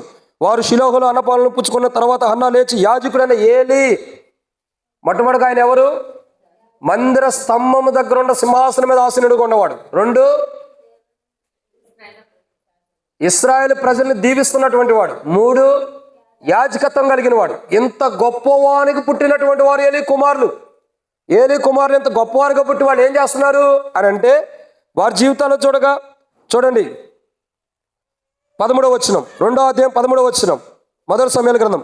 జనుల విషయమై యాజకులు చేయొచ్చు వచ్చిన పని ఏమనగా, ఎవడైనా బలిపశును వధించిన మీదట మాంసమును ఉడకకుండా యాజకుని వారు మూడు ముండ్ల గల కొంకిని తీసుకొని వచ్చి, సరే వీళ్ళు తీసుకుని వచ్చారన్న చూద్దాం. వీళ్ళు ఎక్కడున్నట్టు? వీళ్ళు కూడా ఏలీ కుమారులు ఎక్కడున్నట్టు? ఏలీ ఎలాగైతే దేవుని మందిరంలో సింహాసనము, దేవుని మందిరంలో ఉన్నటువంటి సింహాసనం అనొచ్చు, చైర్ అనొచ్చు, దాని మీద ఎలాగైతే కూర్చుని ఉన్నాడో, లేదా ఏలీ ఎలాగైతే దేవుని ప్రజలను ఆశీర్వదిస్తున్నాడో, ఇంకా దేవుని మందిరంలో ఎలాగైతే యాజకుడు ఉన్నాడో, అంత గొప్ప వాడికి పుట్టినటువంటి కుమారులు ఎక్కడ ఉన్నారు? వీళ్ళు దేవుని మందిరంలోనే యాజకత్వం చేసేవారు ఉంటున్నారు. ఏం చేస్తున్నారు? యాజకత్వం చేస్తున్న వారు ఉంటారు. అంటే వాళ్ళు ఎంత గొప్ప ధన్యతలో ఉంటారు చూడండి. తన తండ్రి యాజకుడు, ఇప్పుడు వాళ్ళు ఏ అనుభవంలోకి వచ్చారు? యాజకత్వం కలిగినటువంటి వారుగా, యాజకత్వం చేసేటటువంటి అనుభవంలోకి వచ్చేసారు. ఏలీ కుమారుల యొక్క జీవితం చూడగా, వారు యాజకత్వం చేసిన వారుగా, యాజకత్వం చేస్తున్నటువంటి అనుభవంలో మహోన్నతుడైన దేవుని యొక్క మందిరంలో యాజకత్వం చేసేవారు. అంటే దేవుని మందిరంలో పనిచేసే ధన్యతలోకి వాళ్ళు వచ్చారు. ఎక్కడికి వచ్చారు? దేవుని మందిరంలో పనిచేసే ధన్యతలోకి వాళ్ళు వచ్చారు. ఆరంభం యొక్క దినముల్లో ఏలీ ఎలాగైతే దేవుని మందిరంలో ఉంటూ వచ్చాడో, ఏలీ యొక్క కుమారులు కూడా దేవుని మందిరంలో ఉంటూ దేవునికి యాజకత్వం చేస్తున్న వారు ఉన్నారు. ఎంత గొప్ప ధన్యత! మన జీవితాల్లో కూడా దేవుడు ఏలీ యొక్క కుమారులాగా దేవుడు మనల్ని కూడా జ్ఞాపకం చేసుకుని, బహుశా మన తల్లిదండ్రులు, భౌతికంగా పుట్టిన తల్లిదండ్రులు దేవుని మందిరంలో యాజకత్వం చేయకపోయినా, దేవుని మందిరంలో పని చేయకపోయినా, మనకంటూ పరలోకపు తండ్రి ఉన్నాడని యేసు ప్రభువు చెప్పాడు. మీరు ఎవరిని కూడా తండ్రి అని పిలవద్దు, ఎందుకంటే మీ తండ్రి పరలోకమందు ఉన్నాడు. ఏలీ యొక్క కుమారులు తన తండ్రి ఎలాగైతే యాజకత్వం చేస్తున్నట్టు దేవుని మందిరంలో యాజకత్వం చేస్తున్నారు, మన పరలోకపు తండ్రి ఆయన తన మందిరములో తన కృపను బట్టి మనం యాజకత్వం అంటే దేవుని మందిరంలో పని చేసేవారిగా దేవుడు సిద్ధపరిచాడు. కార్య ఆరంభంలో దేవుని మందిరంలో పనిచేయడానికి సిద్ధపరిచాడు. కార్య ముగింపులో కూడా, అంటే సంవత్సరం ఆరంభం మొదటి పునరుద్ధానంలో దేవుని మందిరంలో పనిచేయడానికి దేవుడు మన జీవితాన్ని అక్కడ స్థిరపరిచి దేవుని మందిరంలో పరిచయం చేసే యాజకులుగా చేశాడు. సంవత్సరం చివరి పునరుద్ధానం, ప్రభు యొక్క పునరుద్ధానం దినంలో కూడా దేవుని మందిరంలో అదే యాజకత్వం పని చేయటం కొరకై దేవుడు మనకు నియమించిన పనిని చేయడం కొరకై మొదటి పునరుద్ధానంలో ఏ యాజకత్వ పని అప్పచెప్పాడు, చివరి పునరుద్ధాన దినంలో కూడా అదే యాజకత్వ పని, అంటే దేవుని మందిరంలో పని చేసే దాన్ని తెచ్చాడు. ఈరోజు మనం ఆరాధించాలి, ప్రభా సంవత్సరం మొదటి పునరుద్ధాన దినంలో నీ మందిరంలో పని చేసే ధన్యత ఎలాగిచ్చావో, ఆ యాజకత్వ పని ఎలాగిచ్చావో, అంటే ఆ మందిర పని ఎలాగిచ్చావు, మందిరంలో చేసే పని సంవత్సరం చివరిలో కూడా ప్రభు యొక్క పునరుద్ధానంలో కూడా దేవుని మందిరంలో పని చేసే ధన్యత చేయనటువంటి వాళ్ళం మనం, ఆ ధన్యత లేదు. చేసినటువంటి వారికి ప్రభా ఇదిగో నీ మందిరంలో ఆ ధన్యత నాకుంది. సంవత్సరం మొదట్లో నీ మందిరంలో పనిచేసే ధన్యత ఇచ్చావు, సంవత్సరం చివరిలో కూడా నీ మందిరంలో పనిచేసే గొప్ప ధన్యత నాకు ఇచ్చావు. ఎంత గొప్ప దేవుడివి అని మనం ఏం చేయాలా? ఆరంభంలో ఏ ధన్యత అయితే దేవుని మందిరంలో చేసే పరిచర్య చేసే యాజకత్వం నీకు ఇచ్చాడో అది ముగింపులో కూడా ఇచ్చాడు. ముగింపు ప్రభు యొక్క పునరుద్ధాన రోజు కూడా అదే ఉంది. సంవత్సరం మొదటి పునరుద్ధానంలో ఏ యాజకత్వ పని అయితే నీకు ఇచ్చాడో సంవత్సరం చివరిలో కూడా ప్రభు పునరుద్ధాన దినంలో అదే యాజకత్వ పని దేవుని మందిరంలో పనిచేసే ధన్యత నీకు ఇచ్చాడు దేవుడు. బహుశా నువ్వైనా నేనైనా మన బలహీనతను బట్టి మన అవిధేయతను బట్టి దేవుడు ఇచ్చిన పనిని మనం పోగొట్టుకున్నాం. కానీ నేను కూడా పోగొట్టుకున్నా, మీరు కూడా పోగొట్టుకున్నారు దేవుడు ఇచ్చిన పనిని. అది మన అవిధేయత, మన అసమర్థత. అది ఎవరు చేసిన తప్పు కాదు, అది మన అసమర్థత. కానీ దేవుడైతే తాను దేవుని మందిరంలో తాను నివసించే మందిరంలో మొదటి పునరుద్ధానంలో యాజకత్వం పనిచ్చాడు. చివరి ప్రభు పునరుద్ధానంలో కూడా ఈ సంవత్సరం చివరిలో కూడా అదే దేవుని మందిరంలో పనిచేసే ధన్యత ఇచ్చాడు. దాన్ని కోల్పోయిన వారు మనం నష్టపోయినట్టు, దాన్ని పొందుకున్న వారు దాని ద్వారా ఆశీర్వదించబడినారు. అట్టి ఆశీర్వాదంలో దేవుడు మనం తీసుకొచ్చినందుకై ప్రభుని ఆరాధించాలి. ఇది 3వ మాట. 4వ విషయం, 2వ సమూయేలు గ్రంథం 3వ అధ్యాయం. 2వ సమూయేలు గ్రంథము 3వ అధ్యాయము మనం చూసినట్లయితే 2-3 వచనాలు. 2వ సమూయేలు గ్రంథం 3వ అధ్యాయం 2-3 వచనాలు. హెబ్రోన్లో దావీదునకు పుట్టిన కుమారులు ఎవరనగా అమ్నోను అను అతని జ్యేష్ఠ పుత్రుడు యెజ్రాయేలు రాలగు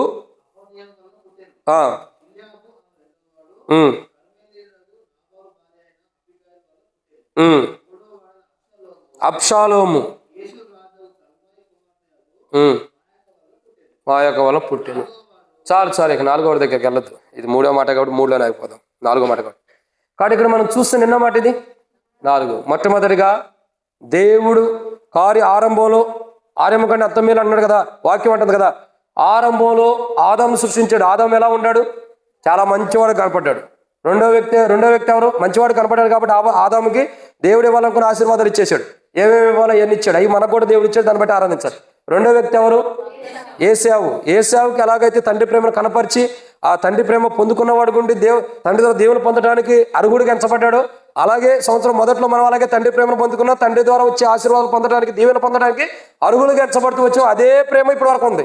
తర్వాత ఏలి యొక్క కుమారులు తన తండ్రి ఎలాగైతే ఉన్నారో అలాంటి యాజకత్వాన్ని ఆరంభంలో ఎలాగైతే ఆరంభించారో అలా ఆరంభించిన వారు గుంటూ వచ్చారు. తద్వారా వాళ్ళు దేవుని మందిరంలో పనిచేసే వారు గుంటూ వచ్చారు.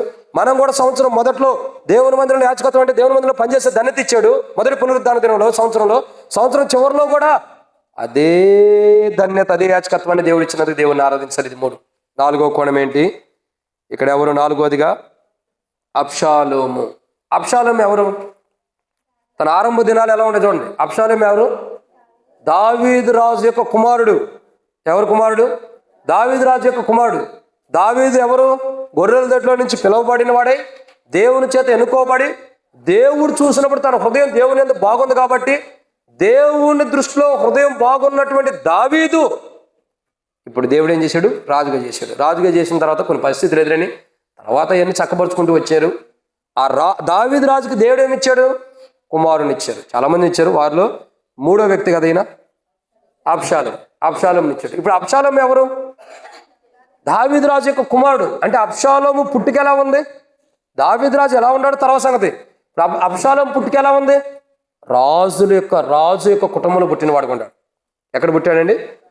రాజు యొక్క కుటుంబంలో పుట్టినటువంటి వాడు ఉంటాడు అబ్షాలోము యొక్క జీవిత చరిత్ర మనం చూడగా, అబ్షాలోము యొక్క అనుభవం చూడగా, అబ్షాలోము దావీదు రాజు మొదల కూర్చునేవాళ్ళు వెనక కూర్చోండి, ఆ పక్కన గోడ వైపు. లేదా కుర్చీలు వెనక్కి వేసుకుని, ఎందుకంటే మిమ్మల్ని తట్టుకుంటూ తన్నుకుంటూ వెళ్ళొద్దాడు. ఇక్కడ అబ్షాలోము యొక్క జీవితం చూడగా, అబ్షాలోము యొక్క అనుభవం చూడగా, మొట్టమొదటిగా రాజు యొక్క కుమారుడిగా పుట్టినవాడు కొన్నాడు. అబ్షాలోము యొక్క జీవితంలో రాజు కుమారుడిగా పుట్టాడు. ఇంకా అబ్షాలోము యొక్క జీవితం చూడగా ఎలా ఉంది? 2-3 వచనాల్లో అబ్షాలోము ఎంతో గొప్పవాడుగా చేయబడుతున్నాడు. గొప్ప ధన్యతలో ఉంటూ వచ్చిన అబ్షాలోము తన జీవితం చివరిలో ఎలా ఉందో తర్వాత కానీ ఆరంభంలో చూడగా ఒక రాజు యొక్క కుమారుడిగా జన్మిస్తూ వచ్చాడు ఈ లోకానికి. అబ్షాలోము ఏ రీతిలో అయితే రాజు యొక్క కుమారుడుగా ఈ లోకానికి జన్మిస్తూ వచ్చాడు, ఇప్పుడు అబ్షాలోము అంటే ఎవరంటారు? దావీదు రాజు కుమారుడు అనే అంటారు. అంటే అబ్షాలోము ఎవరు? రాజు యొక్క కుమారుని యొక్క వంశంలో పుట్టినటువంటి వాడు.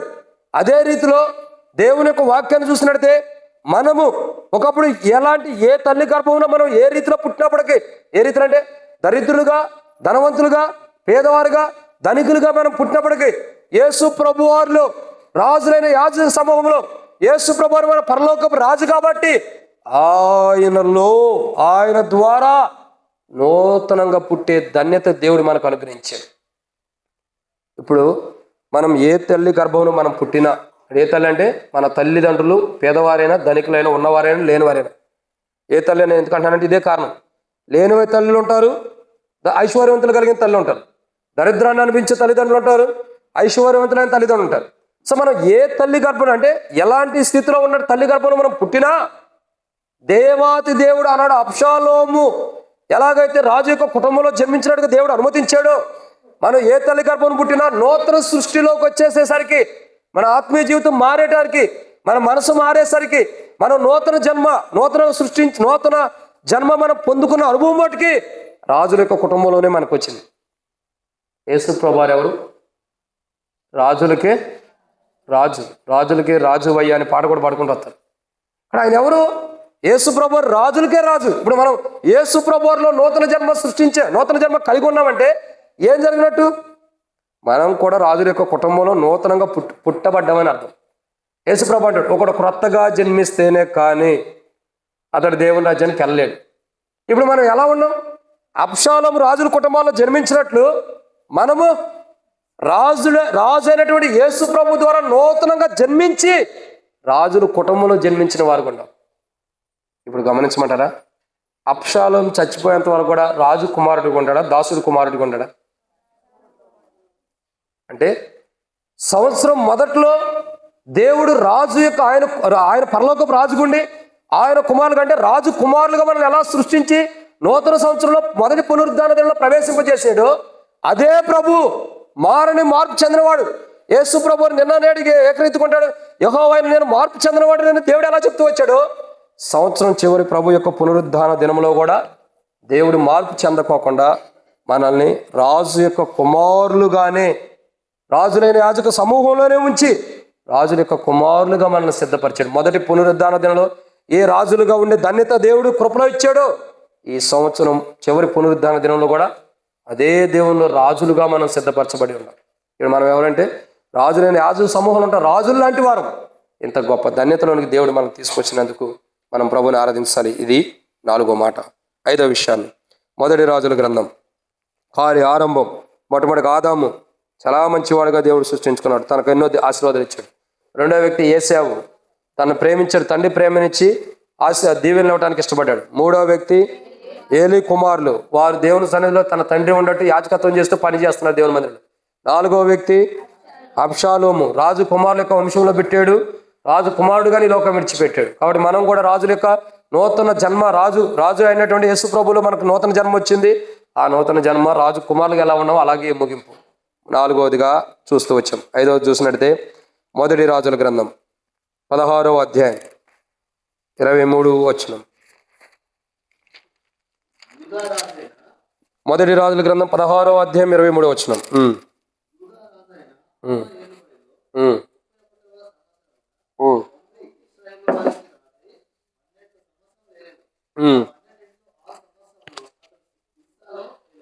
చాలు అన్న.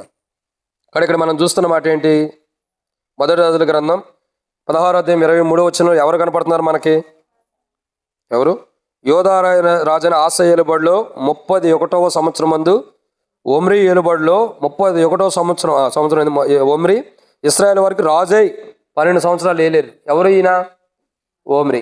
ఇది ఆసా కదక్క, ఓమ్రి. అతని గురించి 28 వచ్చిన ఏమంది? ఓమ్రి తన పితరులతో కూడా నిద్రించి షమ్రోన్లో సమాధి యందు పాతి పెట్టబడెను.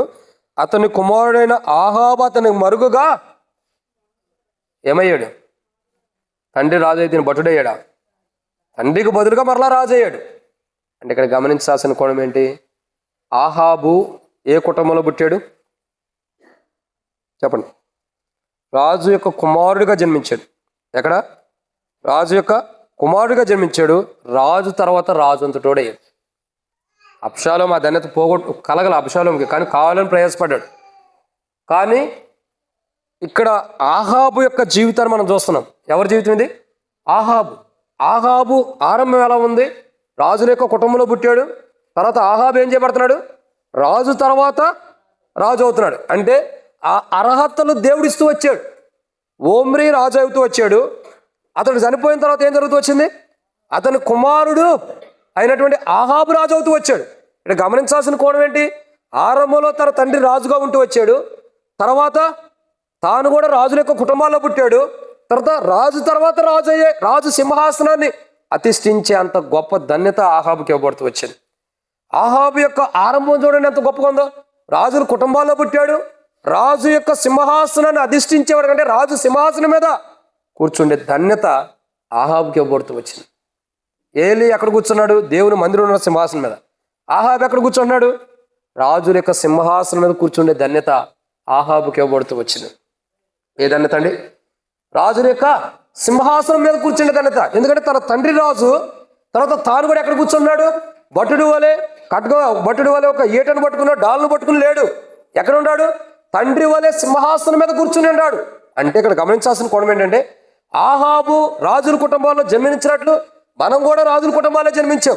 ఆహాబు ఎలాగైతే రాజు తర్వాత రాజు కుమారుడు కూడా తాను ఎలాగైతే సింహాసనాన్ని అధిష్ఠించాడో, ఒకరోజు మనం కూడా దేవుని యొక్క కుమారుడైన యేసు ప్రభువు యొక్క సింహాసనం, ఆయన రాజు కాబట్టి ఆహాబు తన తండ్రి యొక్క సింహాసనాన్ని అధిష్ఠించినట్టు, రాజు యొక్క సింహాసనాన్ని అధిష్ఠించినట్టు మనం కూడా మన పరలోకపు తండ్రి అయినటువంటి దేవుని యొక్క కుమారుడైన యేసు ప్రభువు యొక్క సింహాసనాన్ని మనం ఏం చేయబోతున్నాం?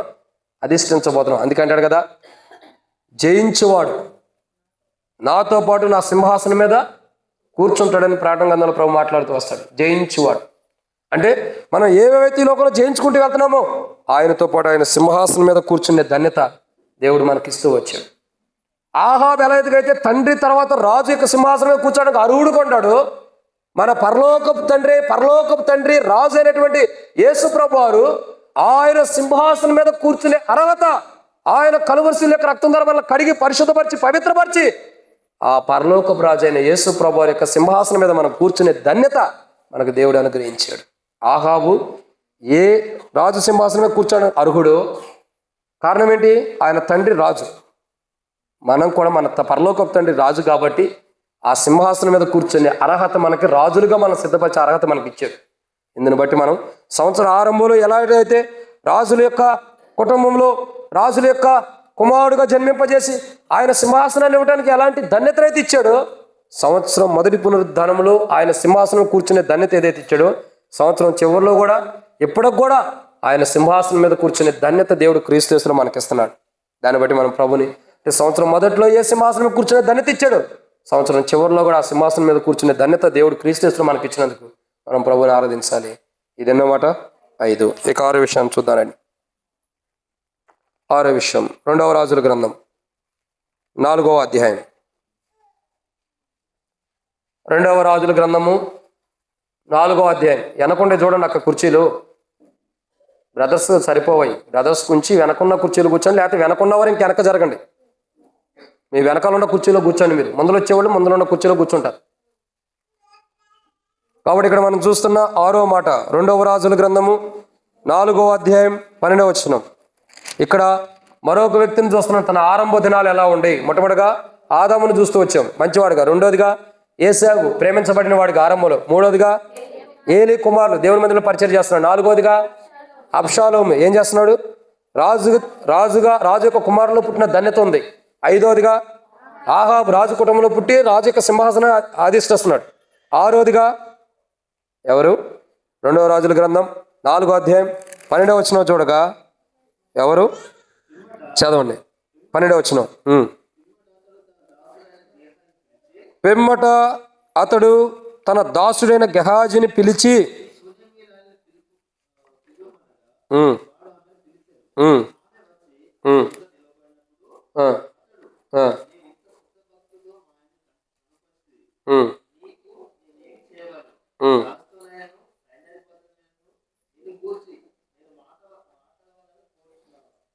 చాలండి. గెహాజీకి ఆజ్ఞ ఇచ్చాడు. కాబట్టి ఇక్కడ మరొక వ్యక్తి ఎవరు? 6వ కోణంలో గెహాజీ. ఎవరైనా? గెహాజీ. 6వ వ్యక్తి ఎవరంటే గెహాజీ. గెహాజీ యొక్క ఆరంభం ఎలా ఉంది? ఒక ప్రవక్త దగ్గర ఎదుగుతున్నవాడిగా ఉన్నాడు. ఎవరి దగ్గర? ఒక ప్రవక్త దగ్గర చక్కగా ఆత్మీయంగా ఎదుగుతున్నటువంటి వాడు. గెహాజీ యొక్క అనుభవం చూడండి. తన జీవితాన్ని మనం పరీక్షించి చూడగా, తన జీవితాన్ని క్షుణ్ణంగా చూడగా అతడు ఆత్మానుసారంగా ఎదుగుతున్నటువంటి అనుభవం ఎలీషా దగ్గర మనం చూస్తున్నాం. ఎలీషా దగ్గర ఆత్మానుసారంగా ఎదుగుతున్నాడు. ఇంకా గెహాజీ యొక్క ఆరంభం ఎలా ఉంది? ఆత్మానుసారంగా ప్రవక్త దగ్గర ఎదుగుతున్నాడు. రెండోదిగా ప్రవక్త యొక్క చేతుల మీద నీళ్లు పోసేవాడు ఉంటాడు. ప్రవక్త యొక్క చేతుల మీద నీళ్లు పోస్తున్నవాడు ఉంటాడు. అది అందరికీ ధన్యత దొరకదు. ఇప్పుడు ఉజ్జా ఉన్నాడు. ఎందుకు చచ్చిపోయాడు? ఉజ్జా ఎందుకు చచ్చిపోయాడు తెలుసా? అసలు ఉజ్జా అంటే ఎవరు తెలుసా? చూసారా? చూడాల, వాక్యంలో తెలుసు. ఉజ్జా అంటే ఎవరు? ఎవరు? దావీదు రాజు చంపించిన బెత్షెబా భర్తను వాకండి, ఆయన ఉరియా. మనకు అక్కడికి వెళ్ళిపోతాం. ఏదైనా చిన్న మొదటి మాట దొరికితే చాలు ఇంకో దానికి వెళ్ళిపోతాం. ఉజ్జా ఎవరు? ప్రవక్తను చంపేవాడా? బైబిల్ చదువుతున్నారు అక్క? మీరు చదువుతున్నారు లేదా? అది చెప్పండి. అది అందుకే మనకు తెలియట్లా. ఉజ్జా ఎవరంటే, సరే ఇంకెవరైనా చెప్పండి. ఉజ్జా ఎవరు? మందస్సము పడిపోతున్నప్పుడు, ఎదురు కాలు జారుతున్నప్పుడు కానీ, మందస్సం పడిపోతున్నప్పుడు కానీ, మందస్సాన్ని యాజకులు పట్టుకోవాల్సినప్పుడు ఉజ్జాని తొందరపడి పట్టుకుంటాడు. అక్కడికక్కడికే దేవుని ఒకరితో పాత్రుడే చనిపోతాడు. ఎవరు? ఎవరు? గెహాజీ కదా అక్క, ఉజ్జా. ఉజ్జా చనిపోతాడు. ఎక్కడ? మందస్సం తన కాని పని తను చేసినందుకు అక్కడికక్కడికే చచ్చిపోయాడు. ఎవరు చనిపోయాడు? ఉజ్జా చనిపోతూ వచ్చాడు. కానీ ఆ ఉజ్జా అలాంటి స్థితిలో ఉండ గెహాజీ ఎంత గొప్ప ధన్యత పట్టుకున్నాడు అంటే, ఉజ్జాలకు గెహాజీ ఎందుకు చనిపోలేదంటే, గెహాజీ ఆత్మానుసారంగా ఎదుగుతూ వస్తున్నాడు. గెహాజీ ఆరంభంలో ఆత్మానుసారంగా ఎదుగుతూ ప్రవక్త దగ్గర ఉన్న అనుభవం కూడా గెహాజీకి. తర్వాత ప్రవక్త యొక్క చేతుల మీద నీళ్లు పోస్తున్నవాడు. ఇంకా ప్రవక్త చెప్పిన మాటలను ఇతరులకు తెలియపరిచే ధన్యత కలిగిన వాడు. ఇంకా ఇంకా ప్రవక్త ఎక్కడ ఉంటున్నాడో అక్కడ ఉంటున్నటువంటి వాడు. ఎక్కడ ఉంటున్నాడో అక్కడ ఉన్న, ఒక మాట చెప్పాలంటే ప్రవక్త తర్వాత ప్రవక్త లాంటి వాడు. ఇక ఎవరైనా గెహాజీ ఎంత గొప్ప ధన్యతలోకి వచ్చాడు చెప్పండి. గెహాజీ యొక్క జీవితం జరగ ఎక్కడ వాడు ఎలాంటి వాడైనప్పటికీ దేవుని చిత్తంలో ఏర్పరచబడి ఎలీషా దగ్గర, ప్రవక్త అయిన ఎలీషా దగ్గర ఉంటున్నాడు. ఎలీషా దగ్గర ఉంటూ ఆత్మీయంగా ఎదుగుతున్నాడు. ఆయన చేతుల మీద నీళ్లు పోస్తున్న వాడు ఉన్నాడు. ఆయన చెప్పే మాటలు ప్రజలకు తెలియపరుస్తున్నాడు. ఆయనతో పాటు ఉంటున్నాడు. ఎంత గొప్ప ధన్యత గెహాజీ పొందుకుంటూ వచ్చాడు చెప్పండి. ఎంత గొప్ప ధన్యత ఆరంభంలో గెహాజీ యొక్క జీవితంలో. ఎంత గొప్ప ధన్యత కదా. అంటే ఇంత గొప్ప పరిచర్య చేసే ధన్యత, ఇంత గొప్ప పరిచర్యలో పాల్గొనే ధన్యత. దేవుడు సంవత్సరం మొదట్లో తన మందిరంలో పరిచర్య చేసే ధన్యత ఏదైతే ఇచ్చాడో, సంవత్సరం చివరిలో కూడా అదే పరిచర్య చేసే ధన్యత మనకిచ్చాడు. ఆయన మార్పు చెందలా, మనం మార్పు చెందుంటాం కానీ ఆయన ఎప్పుడు మార్పు చెందలా. ఈ సంవత్సరం మొదటి ప్రభు యొక్క పునరుద్ధాన దినంలో ఏ ధన్యత అయితే నీకు నాకు ఇచ్చాడో, ఆ పరిచర్య చేసే ధన్యత, ఆ దైవజనుల దగ్గర ఉండే ధన్యత, ఆ సేవకుల దగ్గర ఉండే ధన్యత, ఆ ప్రవక్తల దగ్గర ఉండే ధన్యత, వారి ఇంట్లో ఉండే ధన్యత, వారి చేతి మీద నీళ్లు పోసే ధన్యత, వారి దగ్గర నివసించే ధన్యత, ఏ ధన్యత అయితే గెహాజీకి దేవుడు ఇచ్చాడో, సంవత్సరం చివరి ప్రభు పునరుద్ధానంలో మొదటి పునరుద్ధానం ఏ ధన్యత ఇచ్చాడో, చివరి ప్రభు పునరుద్ధానంలో కూడా అట్లు సేవకులు చేతుల మీద కూడా నీళ్లు పోసే ధన్యత, ఆ సేవకుల దగ్గర ఉండే ధన్యత, ఆ సేవకుల దగ్గర నివసించే ధన్యత, ఆ సేవకులు చెప్పే మాటలు ప్రజలకు చెప్పే ధన్యత. ఓడ చేతి రెండు కలబోసి చెప్పేది కాదు. కాబట్టి కొంతమంది ఉంటారు, ఈయన ఎలా బోధిస్తున్నాడని బోధించింది ఒకటైతే ఇక్కడ వెళ్ళి పక్కనే బయటికి వెళ్ళి ఇంకా రకరకాలు బోధిస్తాం. ఇట్లా లేని కల్పించే కూడా కాదు. ఏది చెప్పాడో అది చెప్పేటట్టు, ఏది ఉందో అది ఉండేటట్టు, దేవుని సేవకుల దగ్గర ఉంటూ, దేవుని సేవకుల దగ్గర నివసిస్తూ, దేవుని సేవకులు చెప్పే మాటలు ప్రజలు చెబుతూ, దేవుని సేవకుడు ఏదైతే తిన్నాడో తినే ధన్యత, దేవుని సేవకుల యొక్క చేతుల మీద నీళ్లు పోసే ధన్యత గెహాజీ పొందుకున్నాడు. సంవత్సరం మొదటి పునరుద్ధాన దినంలో మనకి ఇచ్చిన దేవుడు ఈ పునరుద్ధానం, చివరి పునరుద్ధాన దినం వరకు అది ఇవ్వలేదా? ఎంతమంది సేవకులకి మనం భోజనం పెట్టేదాన్ని తెచ్చాడు, ఎంతమంది సేవకులతో కలిసే ధన్యత, ఎంతమంది. ఇంకో మాట చెప్పమంటారా? సేవకుడితో నడిచి వెళ్ళిన వాడికి గెహాజీ. ఎక్కడికెళ్ళాడు? సేవకుని కాదని, సేవకుని వద్దని, సేవకుని తిరస్కరించిన వాడు కాదు గెహాజీ, సేవకుడితో పాటు వెళ్ళిన వాడు గెహాజీ. ఎప్పుడైనా చూడండి, ప్రవక్త అయినా సేవకునైనా తిరస్కరించిన వారి కుటుంబాల్లో భయంకరమైన నష్టాలు, ఆశీర్వాదాలు ఇప్పుడు ఉండే అనుకుంటాం, నష్టమే ఉండేది. ఆ సేవకుని, ఆ ప్రవక్తని, ఆ యాజకుడికి విలువిచ్చిన వాడు ఏనాడు నష్టపోయినట్టు చరిత్రలో లేదు. బైబిల్ ఒక మాట రాయబడుతూ వచ్చింది, అడవిలో సింహ పిల్లైన ఆకలి కొంటే కానీ యెహోవాను ఆశ్రయించే వారికి, దేవుని ఆశ్రయించిన వారికి దేవుడు మేలు చేయనప్పుడు, చేయనప్పుడు చేయకుండా ఉంటాడా? ఖచ్చితంగా మేలు చేసేవాడైనప్పుడు తన సేవకులకి సహాయం చేసిన వాడు దేవుడు విడిచిపెడతాడా? తన సేవకులకి ఎవరైతే సహాయం చేస్తారో చల్లటి నీళ్లు, ఇతడు దేవుని సేవకు. నా మొహం చూసేవద్దు, నా మొహం చూస్తే మీరు ఎవరు ఇంటికి రానివ్వరు, నా ప్రవర్తన చూస్తే అసలు మీరు ఇంటికే చేర్చుకోరు, నన్ను చూస్తే కొంతమందికి అసహ్యం కూడా పుట్టింది, నాతో మాట్లాడతాను కూడా ఇష్టపడరు. కానీ దేవుణ్ణి బట్టిస్తారు. గ్లాసు నీళ్ళు అది ఎవరిని బట్టించినట్టు? దేవుని బట్టి. ఇప్పుడు నువ్వు ఎవరికి పరిచయం చేస్తున్నట్టు? దేవుని సేవకుడు చేస్తున్నావు అంటే దేవుని చేసిన అనుభవం నువ్వు వచ్చినట్టు. ఎంత గొప్ప ధన్యతలోనికి గెహాజీ వచ్చాడు చూడండి.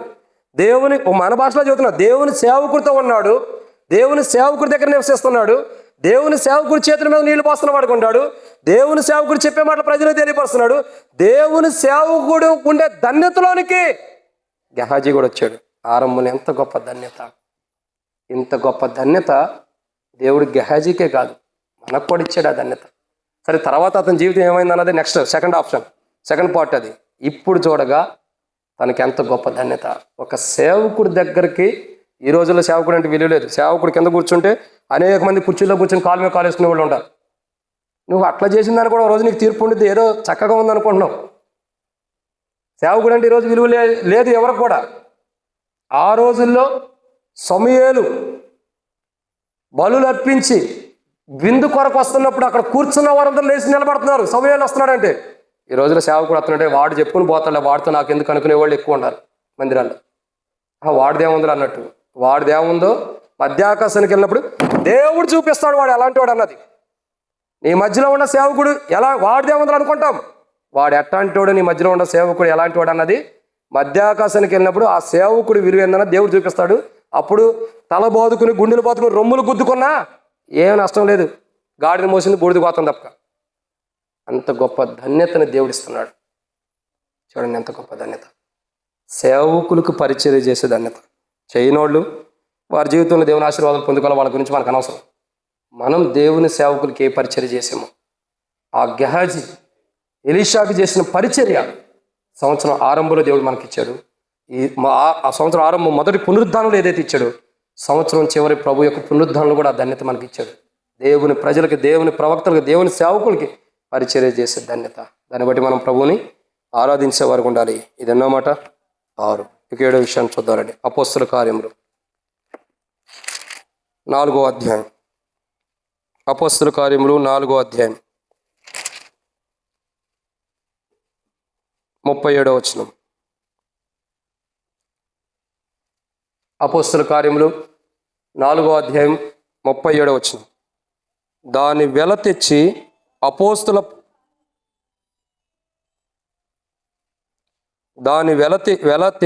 అపోస్తల పాదం మీద పెట్టాను.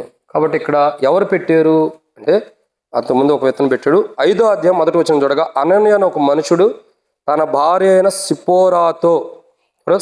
సపీరాతో ఏకమై పొలం అమ్మాను. ఇతడు కూడా ఏం చేశాడు? అపోస్తల పాదం ఎదుగు తీసుకెళ్ళి ధనము, అపోస్తల పాదం లేదంటే దేవుని యొక్క అపోస్తలు, దేవుని పరిచర్యలో వాడబడుతున్న పరిశుద్ధుల యొక్క పాదముల దగ్గర పెట్టేశారు. ఇది మీ పరిచర్యకు వాడుకోండి. ఈ రోజుల్లో మందిరాన్ని పెయింట్ వేస్తున్నాం, మందిరానికి కడుతున్నాం అంటే సమర్పించుకునే వాళ్ళు తక్కువైపోయారు. వాళ్ళే చేసుకుంటారు అన్నట్టు ఉండేవాళ్ళు ఉన్నారు. కానీ ఆ దినాల్లో అపోస్తల పరిచర్యలు ఆరంభించబడుతున్నట్టు ఏం చేశారు? తమ చిరాస్తులమ్మి వాళ్ళ దగ్గర పెట్టారు. ఇదిగో దేవుని మందిరం కొరకు ఇచ్చేయని. ఈ రోజుల్లో తక్కువ చేస్తే చూసేవాళ్ళని తప్పక, ఇంకా చూసి గట్లేసేవాళ్ళు తప్పక దాన్ని చేసేవాళ్ళు లేదు ఈ రోజుల్లో. మన దగ్గర అట్లా నేను ఎక్కడ చూసిన మందిరాల్లో చేసిన పనికి గట్లేసేవాడే తప్పక, రాళ్ళు వేసేవాడు తప్పక, ఇది బాగుంది ఏదో కష్టపడ్డారు అనేవాళ్ళు లేరు. ఆ దినాల్లో అపోస్తల పాదములు ఎదుగు తీసుకొచ్చి పెట్టారు. ఏం పెట్టారు? వారు వెలతో అమ్మినటువంటి దాన్ని ఈరోజు పెట్టమని నేను అన్నాను. పెట్టమని చెబితే మళ్ళీ వెళ్ళి బయటికి వెళ్ళి ఇంకో రకంగా చెబుతారు, సేవకుడు మా డబ్బు అంతా తెచ్చి పెట్టమన్నాడు ఆయన పాదాల దగ్గర.